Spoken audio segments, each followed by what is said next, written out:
It was not until a year after the adoption of the Constitution of the United States that any organized effort on behalf of discoveries in Africa was made.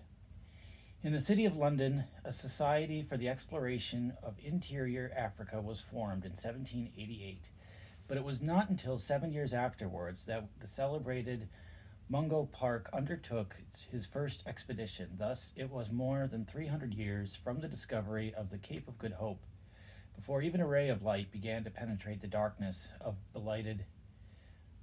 benighted Africa.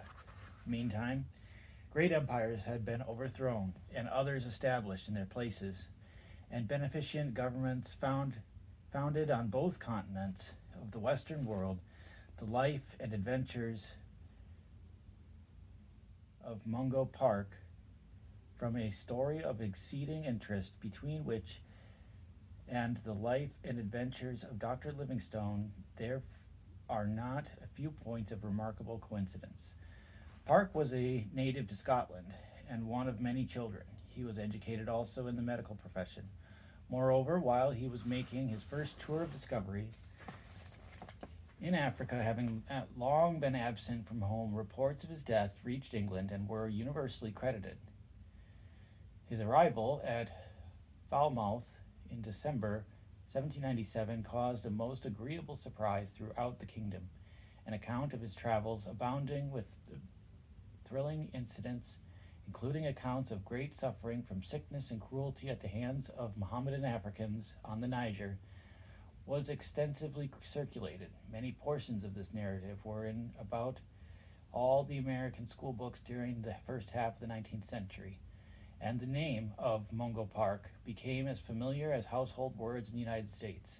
In 1805, Park undertook another tour of discovery, which he prosecuted for some time with indomitable courage and against difficulties before which an ordinary mind would have succumbed.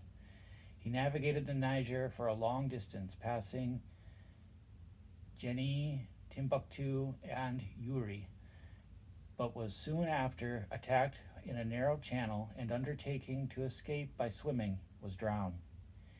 His few remaining white companions perished with him. The discoveries of this celebrated man were in that part of Africa which lies between the equator and the 20th degree of north latitude. They added much to the knowledge of that proportion of the country, and keenly whetted the desire of further information. Several journeys and voyages up the river followed, but without notable result till the English expedition under Denham and Clapperton in 1822. This expedition started with a caravan of merchants from Tripoli in the Mediterranean, and after traversing the great desert, reached Lake Tsad in the interior of Africa.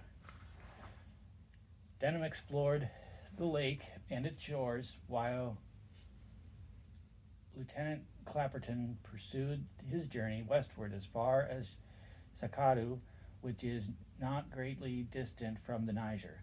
He retraced his steps, and having visited England, began a second African tour, starting from near Cape Coast Castle on the Gulf of Guinea. Traveling in northeastern direction, he struck the Niger at Busa, and going by way of Kano, a place of considerable commercial importance, again arrived at Sakatu, where he shortly afterwards died. He was the first man who had ever traversed Africa from the Mediterranean Sea to the Gulf of Guinea. Richard Lander, a servant of Lieutenant Clapperton, afterwards discovered the course of the Niger from Basu to the Gulf, finding it identical with the river Nun of the seacoast. The tours of discovery into Africa have been made, to which it is necessary here to refer. The practical result of all these expeditions up to about the middle of the 19th century was a rough outline of information in regard to the coastal countries of Africa, the course of the Niger, the manners and customs of the tribes of southern Africa, and a little more definite knowledge concerning northern and central Africa, embracing herein the great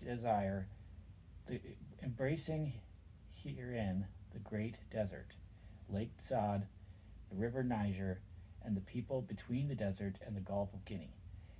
Perhaps the most comprehensive statement of the effect of this information upon Christian peoples was that it seemed to conclusively demonstrate an imperative demand for missionary labors. Even the Mohammedans of the Moorish kingdom of Ladamar set loose a wild boar upon Mungo Park.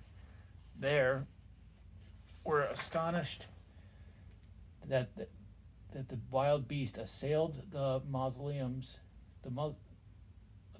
instead of the Christian, and afterwards shut the two together in a hut, while king and council debated whether the white man should lose his right arm, his eyes, or his life. During the debate, the travelers escaped.